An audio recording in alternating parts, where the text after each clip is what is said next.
नमस्कार साथियों, मन की शांति के कारवां को एक कदम और आगे बढ़ाते हुए चलिए आज सुनते हैं ये बहुत ही सुंदर प्रेरक प्रसंग। ज्ञान हमेशा झुक कर लो। शास्त्रों में पारंगत एक विख्यात पंडित एक वृद्ध साधु के पास गया और बोला, महात्मा जी, मैं सत्य की खोज में हूँ, कृपया मेरा मार्गदर्शन करें। साधु ने पूछा, तुम कौन हो वत्स? पंडित बोला, महात्मा जी, आप मुझे नहीं जानते। मैं कई शास्त्रों में पारंगत पंडित हूँ। इस नगर में मेरी बड़ी प्रतिष्ठा है, किंतु सत्य खोज ना सका हूँ। आपसे ज्ञान प्राप्त करना चाहता हूँ ताकि सत्य को पा सकूं। साधु बोले, तुम लिखकर ले आओ कि तुम क्या जानते हो। जो तुम जानते हो उसे बताने का कोई औचित्य नहीं। जो तुम नहीं जानते वो ज्ञान मैं तुम्हें दे दूंगा।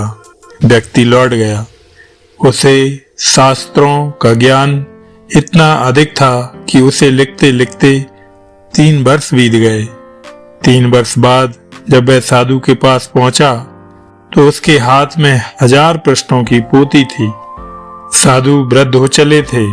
पोथी देखकर बोले, मेरी आयु हो चली है, इतना तो मैं पढ़ ना पाऊंगा। इसका सार लिख कर ले आओ। पंडित लौट गया और सार लिखने लगा। इसमें उसे 3 माह का समय लग गया। 3 माह बाद जब वो साधु के पास पहुंचा तो उसके हाथ में 100 पृष्ठ थे।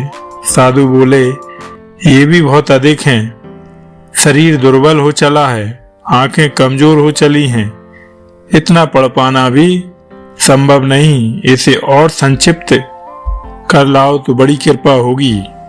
पंडित वापस चला गया और 7 दिन बाद एक पृष्ठ में 60 सूत्र लिखकर ले आया। साधु मृत शैया पर थे। पंडित ने वो एक पृष्ठ साधु की ओर बढ़ाया तो वे बोले, मैं तुम्हारी ही बाट जो रहा था। देख रहे हो कि मेरा अंतिम समय आ गया।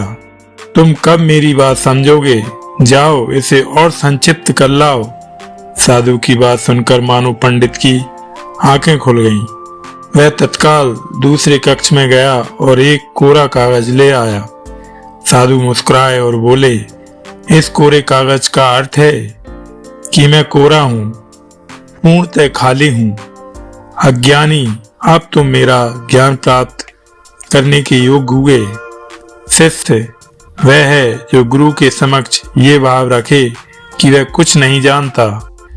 जो सर्वज्ञाता हो उसे गुरु की क्या आवश्यकता। साधु ने उसे जीवन के सत्य का ज्ञान दिया और प्राण त्याग दिए। मित्रों, ज्ञान सदा अज्ञानी बनकर ही प्राप्त किया जाता है, ज्ञानी बनकर नहीं।